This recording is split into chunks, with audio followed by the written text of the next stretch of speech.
it's so sad that Kendall can't take part in these wine segments. What?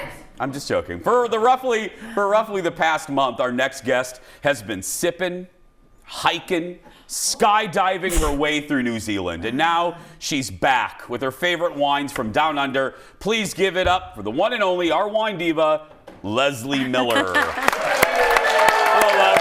Hello. How you doing? So good. Welcome back. Thank you for doing, if you guys missed it, it's on our socials. Thank you for doing the interview with Kendall from New Zealand. That was beautiful. That was awesome. Actually, I was 26 or 27 hours ahead. So I was actually in another day. You were in the future. I was in the future. Yes. Leslee came to us from the future. I did. It was so fun. Okay, can you show us, Director Leo, put up a little ye old map. Yeah. Where were you? So we covered both islands here. We flew into Auckland, went immediately down to Wellington, and then took a helicopter. Very bouge. God bless you on that one. Yeah. Over to Marlborough. The cigarettes? Yeah. Okay. The Marlborough Man was there. Yeah. And then we traveled all of the South Island. This is where we did a glacier hike with another helicopter. We went to Fjordlands. We went to all these areas that Kendall, I was thinking of her the whole time because of the Lord of the Rings, everywhere you go. Oh, I know. Kendall loves Lord of the Rings. Yeah. We wouldn't get her out of the tour if she was there. Yeah. And then everywhere they say, oh, Peter Jackson owns that, Steven Spielberg owns that. Everywhere. They own big chunks of land, but what they did is they gave a lot of the land back to the people. That's nice. Which is very cool. Yeah. That's right. There it is. Oh no, wait Sorry. a minute. No, we went too fast. What the hell was happening in that first picture? Oh yeah, a lot of different food. Whatever.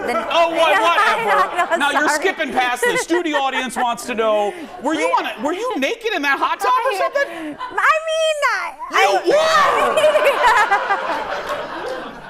I was just kidding.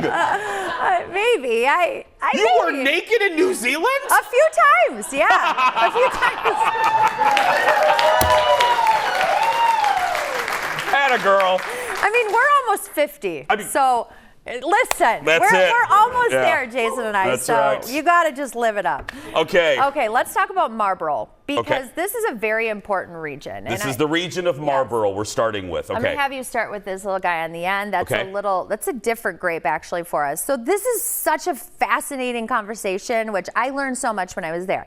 Everybody, when you think of Sauvignon Blanc, you think of New Zealand Marlborough Sauvignon Blanc. Okay. It produces. Sure, we don't. You do because you're fancy, but yeah. But people, when you say, what do you like New Zealand Sauvignon Blanc, about 2/3 of all the wine production in the country actually comes from Marlborough, even though they have 6 to 7 different wine regions there. Oh. And what happened here is that, the Crawfords, Kim and Erica Crawford, they put together, Kim Crawford many, many years ago. They sold the company many years ago. But this is really what brought a spotlight to the country on this grape. And so even the tiny, tiny small producers like you're tasting, Jules Taylor, who I'm completely obsessed with. This bottle right here, audience, right there. Jules Taylor, she's coming to visit us in June, and I want to bring her on the show because you're going to be obsessed with her. Sure. She makes amazing wine, and she's one of these small farmers that actually started making wine with the Crawfords. But this is a tiny Because y'all know Kim Crawford. If you go to a restaurant, you've everywhere. heard of Kim Crawford wine. Yeah. So all these big Monkey Bay and Cloudy Bay, Oyster Bay, all these things are actually really big kind of manufactured labels. So we forget about these tiny little farmers, and it is just like a tiny little thumbprint of what's going on there. Again, because it's one of the things I love about your segments here is everyone can find those big brands. Yeah, you always focus on small companies that need a little publicity sometimes. Yeah, so I love that. Yeah, I love that.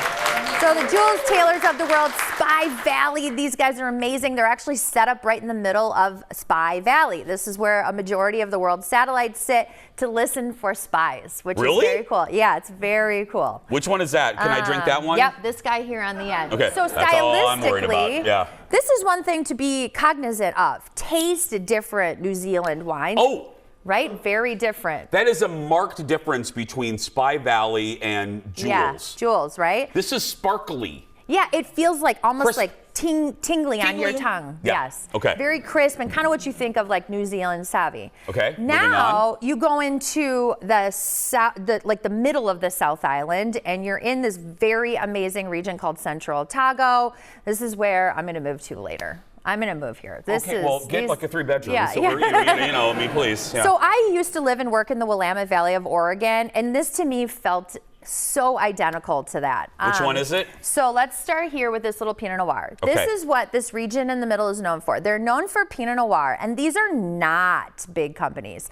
These are really small little farmers. This is Mohua, which comes from the Peregrine family. And then this is actually Burn Cottage, who I became very obsessive with these guys. This is actually a Chicago family that went over and bought some property, and they're doing everything biodynamically. They're spending so much time and love and energy on producing. Right here, Burn Cottage? Yep, Burn Cottage. I like that label. Yeah, and they're in this really great little region called Bannockburn, and so you get this like density to your Pinot. Just really awesome if you love something like an Oregon Pinot. Okay, I love that one. Of the red one, I like this one, the Burn Cottage. And I love that they're from Chicago. Hi, Chicago. Yes, yeah. Exactly. And the Chicago market is watching today. That's right. And then we ended up going back up north, they're just past Wellington. So in the North Island, there's a city on the far southern edge called Wellington, and if you just kind of head east, there's a little tiny region called Martinborough. They say it looks like Martinborough, but you say Martinborough. It's like Louisville. You say Louisville. You don't go Louisville. No, yeah. This is another Sauvignon Blanc, but it's a little different because it's a little bit crisper, a little softer, I think. Craigie Range, they're actually located just north in the Hawke's Bay. They're very famous for Syrah, Cabernet, Merlot. It's this one, my friends. This Yep. right there, okay? And then the other very famous winery there is Temata. They're one of the oldest wineries actually in the country, founded in like the mid 1800s. Ooh. This is a little Gamay that they make, but they also make Syrah. So there's so many different grapes in this country, and sadly we focus on Sauvignon Blanc. Is the country very happy for that? Absolutely, but I am here to tell you that there's so much more. Yeah, and if you if you want to know more, like you were fascinated by this and you're getting ready to have a party and you're like, what was this wine? What was that wine? All you have to do is follow Leslee on social at amuseewine.com. Or if you're here locally or if you're visiting the Twin Cities area, visit Leslee at her shop. It's fabulous. Sip better in our hood of the North Loop of Minneapolis. Give it up for Leslee, everybody. Cheers, my friend. Cheers. When we come back, a rebuttal to Meredith Vieira next.